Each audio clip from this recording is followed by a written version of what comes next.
Ronnie Van Zant may have been an unlikely frontman by today's standards, but back in the late 60s and early 70s, he fitted the bill perfectly.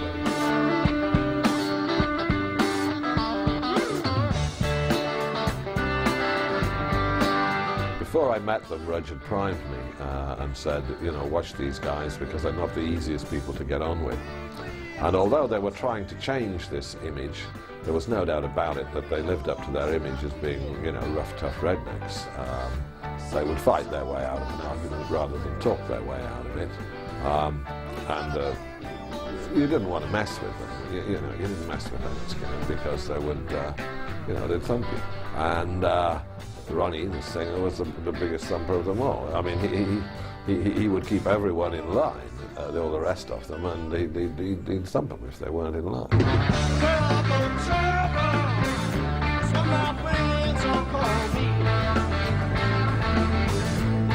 And through the fact that he wrote the lyrics, he wrote the songs, he very much fronted the band in a way that said, I'm in charge, the buck stops here. If you need to speak to the boss, you're speaking to him now.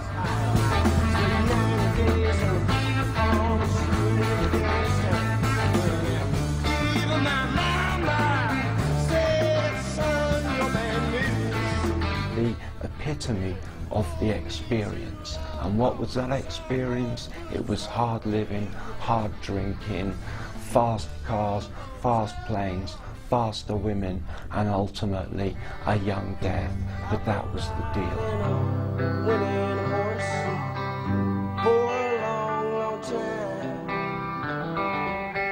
Sometimes I wonder, it's the end of the ride.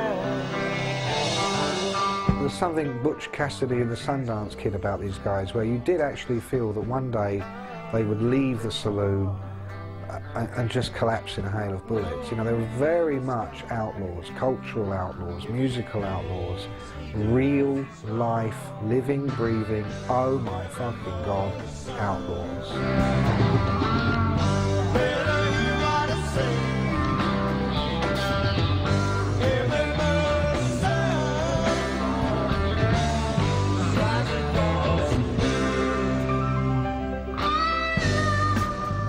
In the old days, the black boys sold their soul to the devil at the crossroads. In the new days, the guys sold their soul to Jack Daniels or whatever. That was it. You couldn't achieve that nadir, that high point of fame, without paying the ultimate price, or without somebody in the band ultimately paying that price. So Lynyrd Skynyrd brought the legend and they brought the tragedy to Southern music in a way that no other band did. There were three main influences to Lynyrd Skynyrd's sound. The first of these influences came from the kind of music that they used to pick up listening to the radio. In the late 50s and early 60s, the only way kids could really access different music to the kind of music they were getting in their local bars and on their local radios was by searching around the dial and picking up the old blues stations, the old jazz stations and the old country stations. The kind of music which really influenced Lynyrd Skynyrd were the sort of old blues boys like John Lee Hooker and Muddy Waters. These people had a kind of feel to their music which Ronnie Van Zant in particular liked. And in fact it was this love of blues music which brought him together with some of the other musicians when he met them in high school. Lynyrd Skynyrd came out of the mid-60s really. They were one of the many, many American bands that formed in the wake of what was known as the British invasion. So they were hugely influenced by the Beatles, the Yardbirds. By the late 60s, mostly influenced by Free, who we tend to remember now in the UK as the group that had the big hit with All Right Now, as these kind of hairy rock giants. But in fact, Free were very, very bluesy, very, very soulful, had a lot of gospel influences, and were very kind of macho as well, very musicianly. And Lynyrd Skynyrd, essentially that was their jumping off point. They had their own country and blues influences because they came from the southern states of America. But there was no sense of it being a southern rock band. You know, that term hadn't been invented in the late 60s. It was just another generic American bar band, but very, very influenced by British style. On May the 8th, 1965, Ronnie Van Zant went to a concert and he saw Mick Jagger and the Rolling Stones doing their stuff.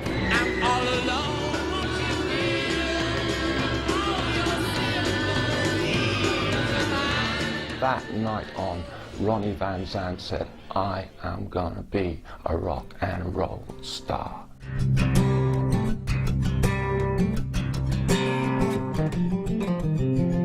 When they left school, and they left school pretty early, like 16, there was actually really no thought on any of their parts to go and get a job working on a building site or on a farm or doing it was a group or nothing, right? And they had nothing to lose, because what did they want with a dead-end job, right? Maybe their families had dead-end jobs and they saw how dispiriting that was.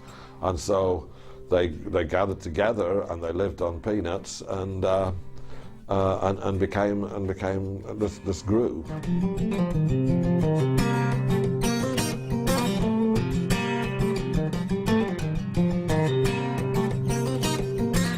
You know, they got their name, Lynyrd Skynyrd, from the name of a notorious gym teacher at Al Collins High School, whose name was Lynyrd Skynyrd. And he was, you know, a very strict, militaristic disciplinarian, hated long hairs, hated hippies. He had a rule: couldn't have your sideburns below your ear, couldn't have your hair below your collar. So he became a kind of hate figure for the guys at high school. But then as they became teenagers and started forming a band, they became this kind of joke figure. If you were starting to get a bit too heavy, you were turning into Lynyrd Skynyrd. And eventually, after going through several group names, the most popular of which was 1%, they were known as 1% for a long time. Just before they got signed, they changed their name to Lynyrd Skynyrd.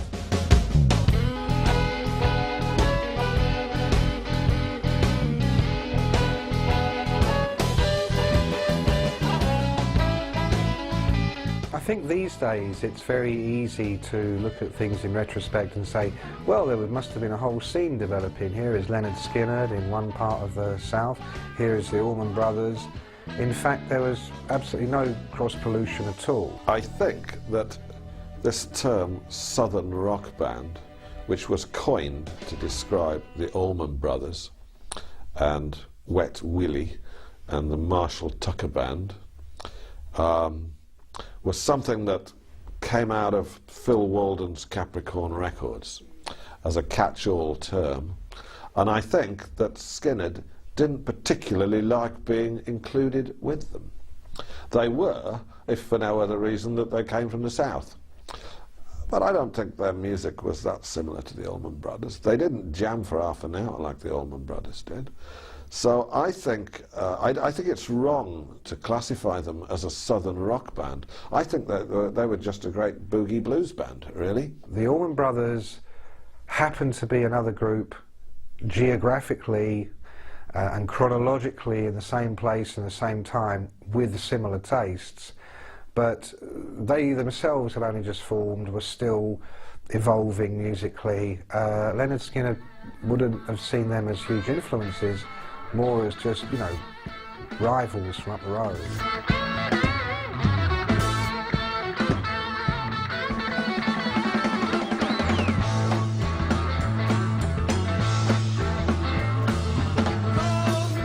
They're not one of the bands that do the stage antics like smashing up the kit, and although they did do that on one occasion. But apart from that, they didn't do that sort of big pyrotechnics. For them, they were cool dudes. They were the kind of outlaws, you know. They were out to show that they were hard-rocking real men. That was important to them, important to themselves as characters, and important to the kind of music and the lifestyle which they portrayed.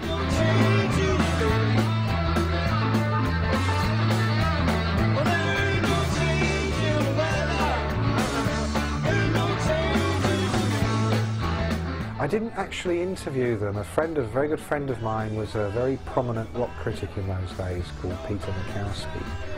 and he interviewed them many times, wrote about them many times. I just happened to be lucky enough to be living in the same big hippie commune that Pete was living in, and so he dragged me along to see them, not just at their shows, but afterwards, at their hotels. And I mean, you know that movie Who Killed Roger Rabbit, where Bob Hoskins is driving from the real world and goes into Toontown? You know, it was like that. You know, we left the house in the black and white real world, and as we entered the hotel lobby where Skynyrd were, it was like going through the tunnel into Toontown, because it was just extraordinary. Here are these huge, larger-than-life guys with 10-gallon hats, showing you their guns, sharing their bourbon, talking about their old ladies.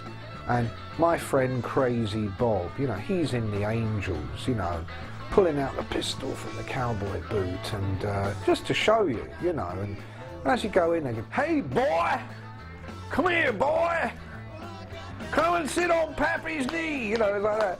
"Hello, Mr. Van Zandt, come on boy, you know, we ain't started yet," you know. 8 hours later, "Come on, we getting going," you know. "Can we go now, Pete? Pete, wake up," you know. They're smoking joints that are just like this, you know, just like this, you know, trumpets going. And it's like the Olympic torch, you know, and you go, "Oh, fucking hell, oh." Yeah. And these mirrors going around, you know, like, you know, in hotels, in an ornate, a very fancy hotel, and there's mirrors on the wall that are like, you know, you get the feeling they've been there for 300 years, you know. "Come on, boy!" Oh, and they did a thing called the Catherine wheel, you know, where you, "I'll start this end and you start that end, we're going to bump heads," you know. And it was just unbelievable, you know. And then at the end of that, it was, "Oh, we've got a concert to do." You can eat it too. Come on. So I think that Ronnie was trying to change that. He felt it was a bit demeaning. He felt it was a bit degrading, was this redneck image. And he wanted them to be taken a bit more seriously. The others in the band, I don't think, cared quite so much, but Ronnie got really angry when any of the rest of the band were in car crashes, for example, because car crashes actually interrupted their career from time to time because they were injured. They were always smashing cars, and the tour's got to be cancelled because Alan Collins is injured or Gary's injured, you know. That sort of thing was happening a lot with them. And every time it happened, there was headlines, you know, "Wild men Skynyrd in drunken car crash again." And Ronnie was getting really pissed off about this, I think, towards the end. He wanted them to be, you know, taken more seriously for their music, which was developing and becoming more sophisticated with every album, in my opinion. He was also roughly the same age as Ronnie Van Zandt. Now what this meant was that the band felt he was more of an equal rather than a father figure producer, such as would happen with Tom Dowd in later years, because what this meant is the band were able to argue points with him. They didn't feel totally subjugated by Al Cooper.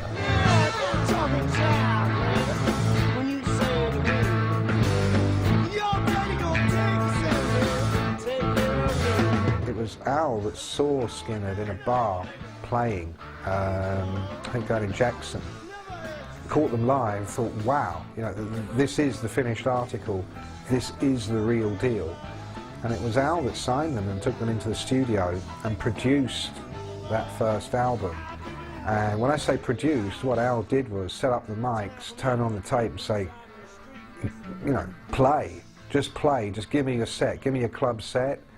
And essentially that's what they did. There may have been a little bit of tweaking after the fact in terms of mixing and so forth, but essentially the album was done extremely quickly and done as live. And it's a fabulous piece of work. I mean, that was how the band sounded when you saw them live, more or less. I think it's time for me to move along. Oh, I must be in some kind of conspiracy. Oh my God. So what we got from Lynyrd Skynyrd on that first album was very much a band-orientated album.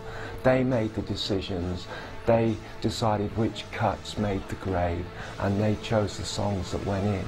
So it gave it more of a kind of rock and roll, youthful, vibrant, sort of the sun is shining kind of feel to the music. Freebird, of course, is on that album, and although it's this gargantuan anthem, you know, nearly 9 minutes long on record, it was also their first single, and was a hit. It got to number 19 in the American Billboard charts, which was extraordinary for a group that had never had any hits before and suddenly released this ridiculously long song, which on the single they had to obviously edit quite drastically.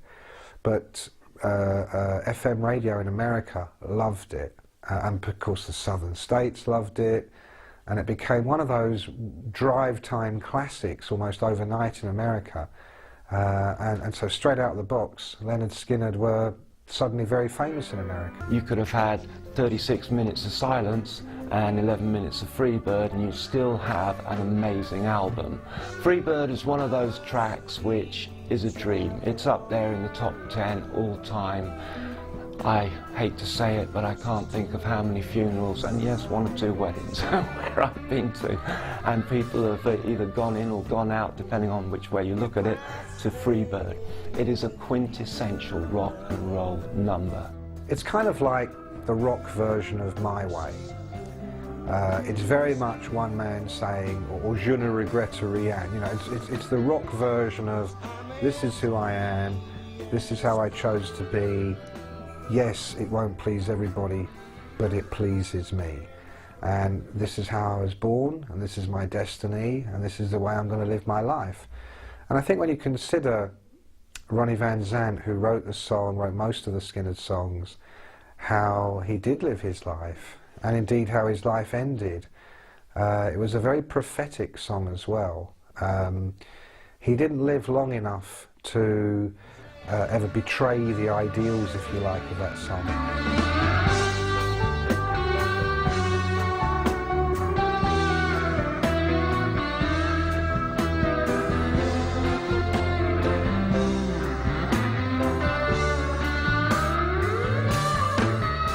What's amazing about it is the way it has some really catchy riffs, the interplay between the 2 guitars, and then the ultimate crescendo at the end.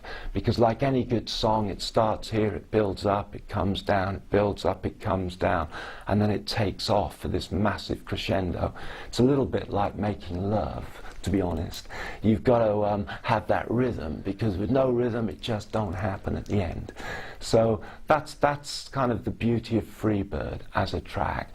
And like I say, if that is one of the tracks on your debut album, you haven't really got that many worries, you know? Not in the long run. Freebird is one of those unique songs like Stairway to Heaven, which begins at a certain pace, in a certain tempo, a certain mood, builds, builds, builds, so that by the time you get to the end, if you were to play the beginning of Freebird right to the very, next to the very end of Freebird, you can't really see how they got from one to the other. And of course it has this fantastic finale where you've got all 3 guitarists completely going for it.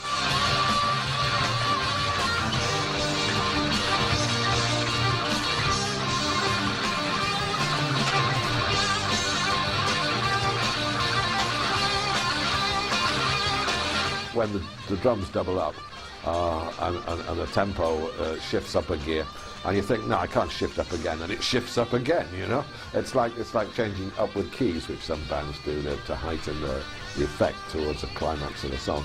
But it just seems to go on. It goes up and up and up, doesn't it? And I'm as free as a bird now.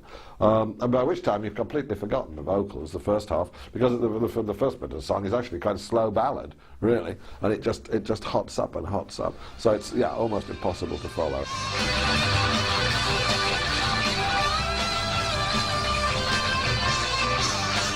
I think even if you can't stand that song, it represents everything that you detest about rock music, you have to recognise the fact that it's the greatest example of the genre, that there ever was.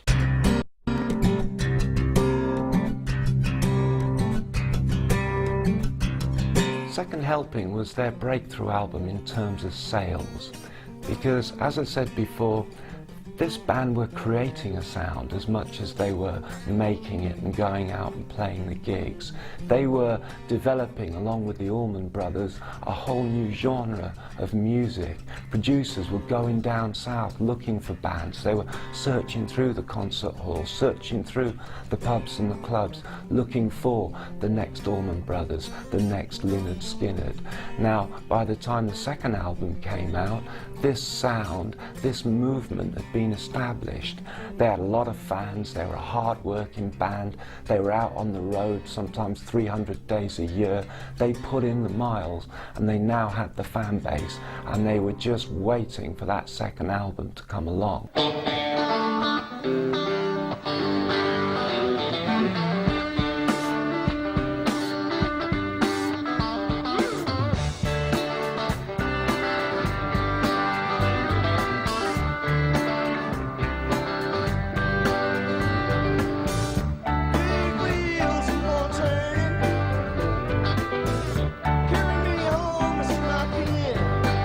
Second Helping, the second album in '74, was very much the album that broke the band worldwide. And as ever, the jumping off point was a fantastic hit single, Sweet Home Alabama. It immediately had what I would call a signature sound, i.e., you know, their own unique Lynyrd Skynyrd sound. And it was a beautiful song. I mean, once you study the lyrics and look at it, you realise it's a song actually about something. But before you even get to that point, it's just catchy, it's driving. It's that wonderful thing that rock is able to do sometimes, where you feel you're listening to a very energetic, driving, pulsing song, but if you actually break it down and look at it, you realise that it's going at a fairly steady pace, but it's that steady pace that allows it to become more powerful.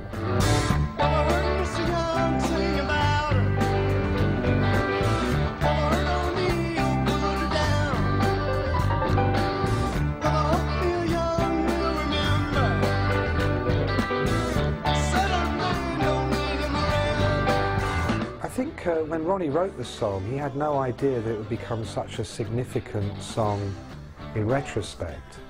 It was written essentially as a kind of an answer song to two songs that Neil Young had written, one Alabama, another one Southern Man, both of which kind of castigated the South.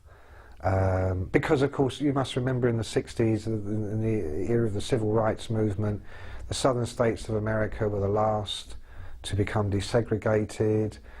It was where the Ku Klux Klan flourished. There were a lot of what were perceived as reactionary, right-wing, or what they would call redneck attitudes that had essentially come to define the South. As far as Neil Young has explained it, for him it was more a symbolic thing. He wasn't saying specifically these guys are bad and we're all great, but it was kind of a way, for him, a sort of a rallying point around which to gather good ideas. This is bad, this is good. It may even have been that Neil Young was just having a dig at the South. I mean, you've got to remember in the era of Easy Rider, where we see the two hippies shot dead at the end by a couple of rednecks, this kind of defined the cultural divide in America in the late 60s, early 70s.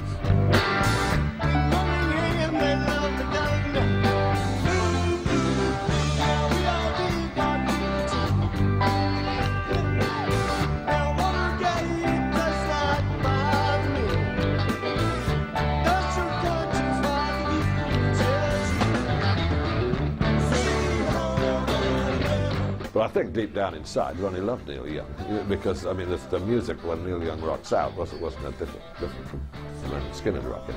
What Ronnie Van Zant was doing essentially was saying, it ain't that simple.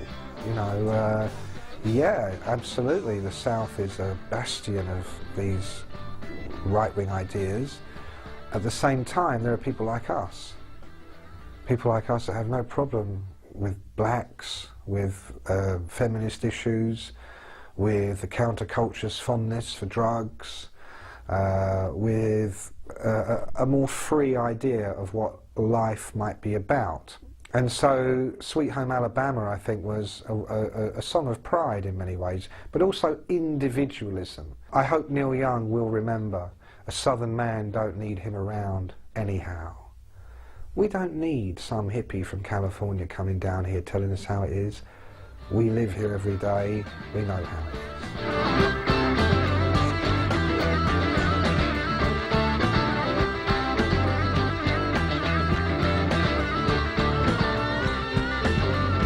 Before the record even came out, there was so much hoo-ha in the press that everybody was just waiting for it. But to be honest, they didn't need the politics. They didn't need the discussion. They didn't need the argument with Neil Young, because that record has just one of the best guitar riffs you could ever imagine. It builds. It isn't 11 minutes long, it's only 5 or so. And it just encompasses the sweetest acoustic guitars with a great lead riff and superb drumming. You can't ask for more.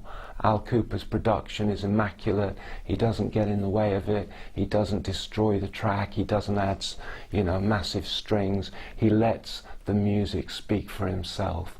And that's one of the best things about Southern rock, is it comes through as guitar-orientated, lead riff-led music. It's got that power to it.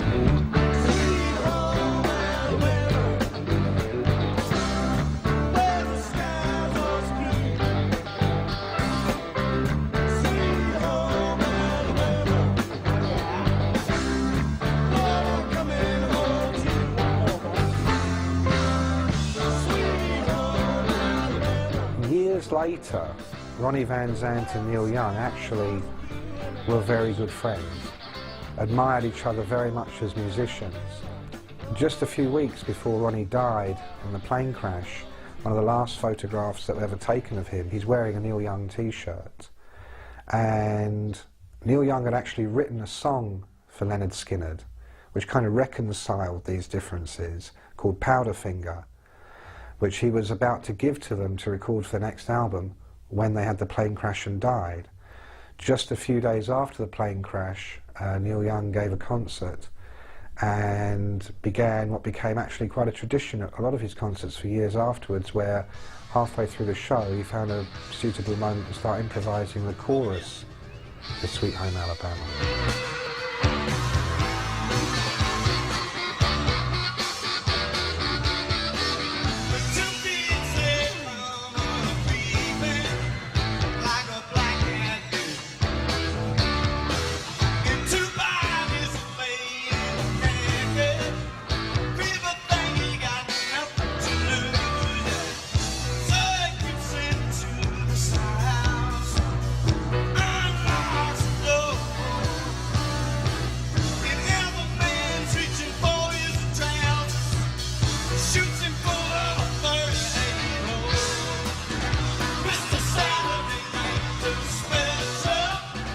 Nothing Fancy was the next album, another great Skynyrd album, recorded quite quickly while they were still kind of hot from the success of Second Helping. It was another great rock album. It was a great third album. It had some good tracks. It didn't have an awesome Freebird. It didn't have an awesome Sweet Home Alabama. But it did have Artemis Pyle on the drums. And I think he made a difference to their sound. He gave a much stronger bottom end to the music. He gave it more power. That in turn brought the bass out. I think it really made for a better overall sound to the band, because they had 2 or 3 guitars up front and they needed this strong bottom end to give it some real power.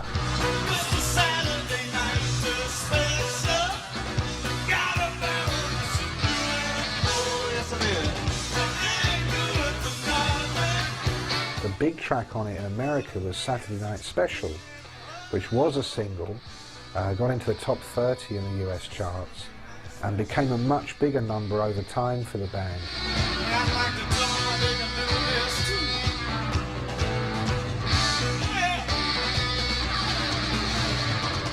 in the mid-70s, in America, in the cities in America, Saturday night specials had become a big problem. What were called Saturday night specials were cheap guns that kids, hoods, you could buy very, very cheaply, very, very easily. And the reason they were so cheap and so easy to get hold of was they were incredibly badly manufactured pieces of work that quite often exploded in your hand.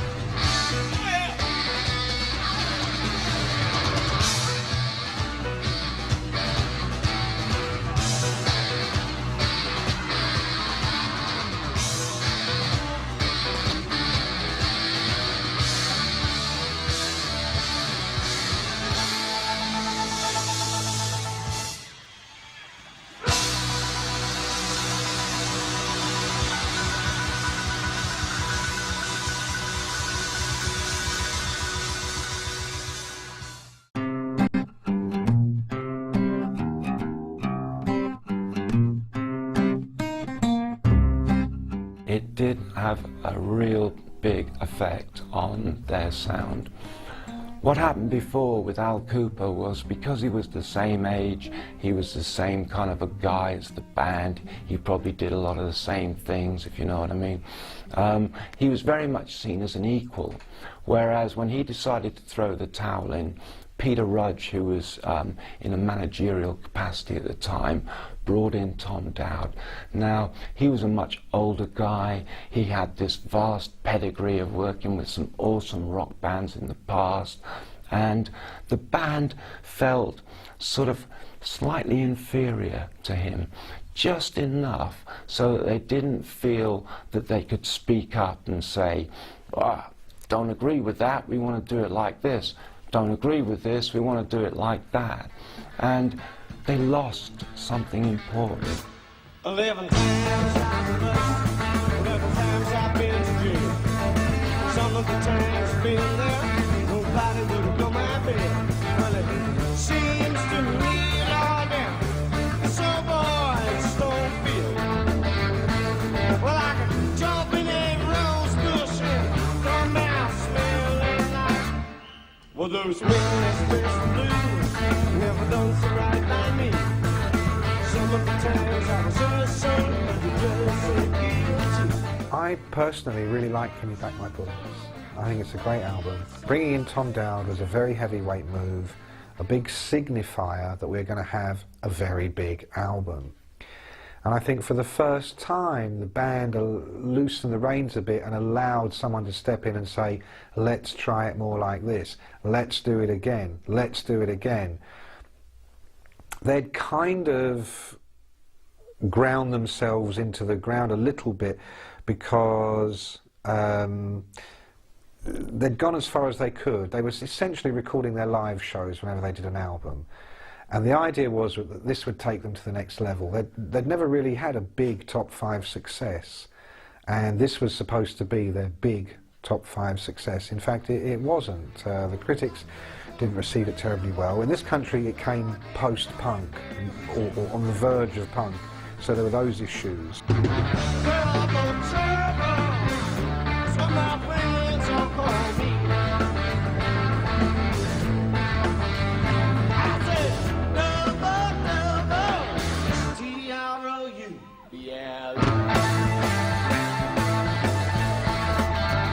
The Honkettes came to Ronnie Van Zant in a vision. He'd been to a football game, and at every football game in America, American football, you have cheerleaders. And I think Ronnie had been out and he was stood in the shower that evening, all covered in soap and whatever, and suddenly he thought, yeah, let's get some girls in. By the time you get to the Honkettes, which is pretty, depending on your point of view, either very offensive or particularly funny name for a female vocal trio, I personally think it was Skynyrd's kind of self-effacing way of saying, yes, we've got some women on stage, you know. I mean, this is still the 70s. I mean, I remember there's a famous Mick Jagger quote saying that the day Rod Stewart lost it was when he started having birds on stage, you know, because Rod Stewart at some point also had female backing vocalists, and Jagger was most disdainful, you know. You can't have chicks on stage, man, you know. So Skynyrd, who made Jagger look like the, you know, effete little you know, London college boy he is, for them to suddenly now have ladies on the stage, you know, they need to be doing a job and seem to be doing a job, and there has to be a very valid reason why they're there, and they need to be able to take a joke. So they're the honkettes, because they're going to honk away. But they were fabulous singers. Cassie, Jojo and Leslie, like all girl singers from the South, were brought up on gospel music. I don't say that they were religious by any stretch of the imagination, but that was their background in singing, I think. And it just added to the overall soul review feel of the Lynyrd Skynyrd show. And of course, they were glamorous girls too, you know, they shook their asses on stage, and there's nothing wrong with that. One would be hard-pressed to describe Lynyrd Skynyrd as reconstructed men in terms of their attitude towards the female sex. So the more glamorous the girls looked, the better as far as they was concerned. Of course, paradoxically, just as they're having these issues with their studio albums, their fan base is exponentially getting bigger and bigger and bigger worldwide. In the case of Lynyrd Skynyrd, they've just had this very expensive, overproduced, if you like, studio album with the big name producer. It's a good record, but it hasn't actually sold as many copies as it should have done. They've lost a little bit of critical favour in so much as, are they selling out, they're going for the big production, we prefer the early band, da-da-da-da-da. What's the antidote to all of that? A double live album.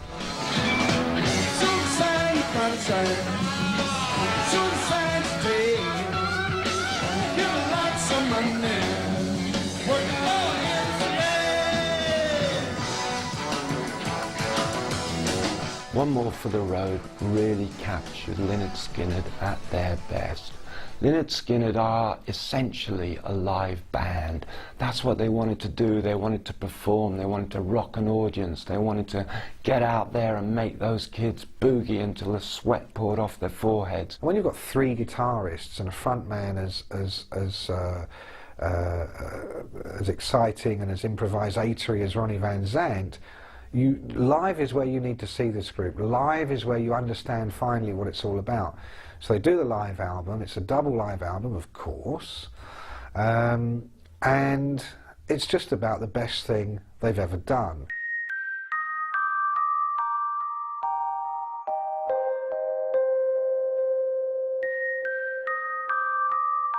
At the time of Street Survivors, they were coming off their most successful album, which was One More for the Road, or One More from the Road, which was a phenomenally successful live album for Lynyrd Skynyrd. It had sold over 1 million, and in turn, it had regenerated sales of the back catalogue. So at Sir Productions on 57th Street in New York, we were all tremendously excited because we thought that Street Survivors was the album which would go multi-platinum and would take them into the into the Peter Frampton League, you know, into that league. And especially when we heard it, because to my mind it sounded cleaner, did the recording, than their previous records.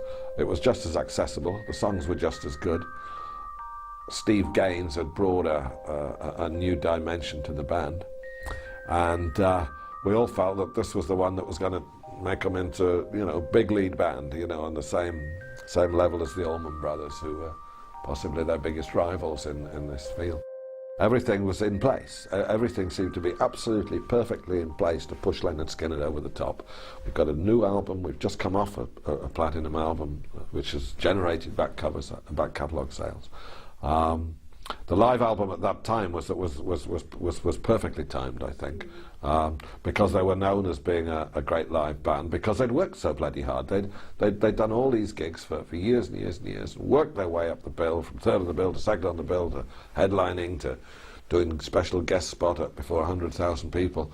So Rudge had managed them perfectly in terms of pushing them up the hill. And we were just about at the top of the hill before the events of October 1977 just all came crashing down. They were flying on a Convair 240, small light aircraft. They were using it to fly to gigs. They were down in the south. They were on their way to Baton Rouge. the plane came down in Mississippi. They just started the tour, which was essentially the tour to promote Street Survivors. I think they'd done a couple of shows in Florida. Peter had gone down to see a show in Miami, came back to the office the next day, told me, God, they're fantastic, they're really on form, right? And they were doing these sort of 2 or 3 sort of warm-up shows in Florida before they were due to fly from, I think it was South Carolina to Baton Rouge, where the next show was. And Peter mentioned to me, or there was some talk in the office about how they weren't sure about the plane. Ronnie or one of the guys had complained to the tour manager that he thought he'd seen some flames coming out of the engine in the plane or something, right? But they were going to get the plane reserviced, serviced in Baton Rouge and checked over, right? But there was no opportunity to do so until then. A lot of stories have been told about that final flight, a lot of myths. Even the band members themselves have come out with some stories that other band members later refute. However, what seems certain is that the plane came down because it simply ran out of fuel. Which was impossible, because if you do all the sums, if you add up the amount of gas that they took on at Dallas, at Jacksonville, at the various other stops along the way, they had plenty of fuel, but somehow they'd run out. Now, it may have been that they'd run that right engine rich in order to keep it going if it had been malfunctioning, because if you run an aeroplane engine with the mixture slightly rich, it of course keeps it ticking over. That might have accounted for the extra use of fuel. But whatever the story, it makes no difference, because at that moment the plane began to go into a descent. I'd gone home with the intention of going to bed early because I had to be at LaGuardia Airport in New York about 8 in the morning or something, or 9 in the morning to catch this flight down there to meet with them. And I was sat at home watching TV with the intention of going to bed about 11 o'clock when the phone rang, and it was someone I knew, a girl I knew who lived in St. Louis. And she rang me up and said, I've just heard on the radio here that a private plane's gone down over near a place called Macomb in Mississippi, and it's a private plane carrying the members of Lynyrd Skynyrd. And I thought, oh my God, really? I thought, well, thank you for telling me, right? And the first thing I did was call UPI, which is the United Press International news agency, and ask them whether this was true. And someone came on the phone and said, yeah, we've heard this reports as well. A private plane carrying a rock group has come down. We think it's a group called Lynyrd Skynyrd. And I said, look, I work for this group, Lynyrd Skynyrd. I'm calling from New York. I'll get right back to you, right? And so the next thing I did was call up Peter, because I knew he was at home at his New York address, and his wife answered the phone. I said, oh, Peter's just heard, this is terrible, he's just gone to the office, right? I thought, well, I better go to the office. So I got out of my flat, went down the street, jumped in a cab, went to the office, and I got there first, in fact. I had a key to the office. And every phone was ringing. We had about 7 or 8 lines. Peter came in, and he'd stopped off, actually, to get 200 cigarettes. He used to smoke like a chimney in those days, because he knew he was going to smoke a lot of cigarettes that night. He got a carton under his arm, and 2 bottles of wine. 2 bottles of red wine he had. He sat down and he said, what the fuck are we going to do, Chris? And I said, I don't know, Peter. It's obviously true. He said, I know it's fucking true, right? And slowly but surely, over the next 3 or 4 hours, we're talking here till 2 or 3 in the morning, right? The news filtered through, yeah, so-and-so's dead, so-and-so's alive, so-and-so's dead, he's gone to hospital, he's dead, right? And it turned out that while we were all trying to deal with the situation in New York, all the wives and girlfriends of Lynyrd Skynyrd and their road crew had assembled at Judy Van Zant's house, that's Ronnie's wife, because if they were in some central point, we could relay the news to them in Jacksonville as we heard it. And so there must have been a dreadful hysterical situation in this house. These poor women were all there at Ronnie Van Zant's house. None of them knew whether their husbands or boyfriends were alive or dead. And they were relying on us for information. We were relying on UPI. And eventually we got through to the emergency services and a hospital down there in Macomb, Mississippi.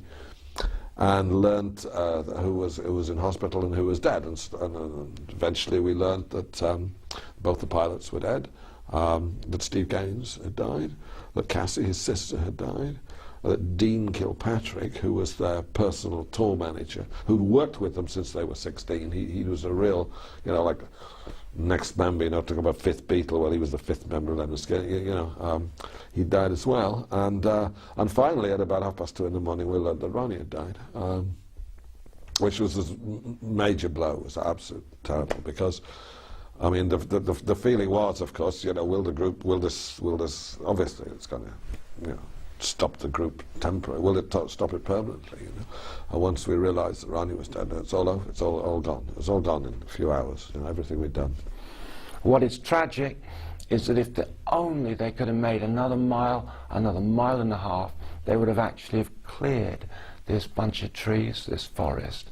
But as it happened, they came down and the wings were caught by the upper reaches of this forest.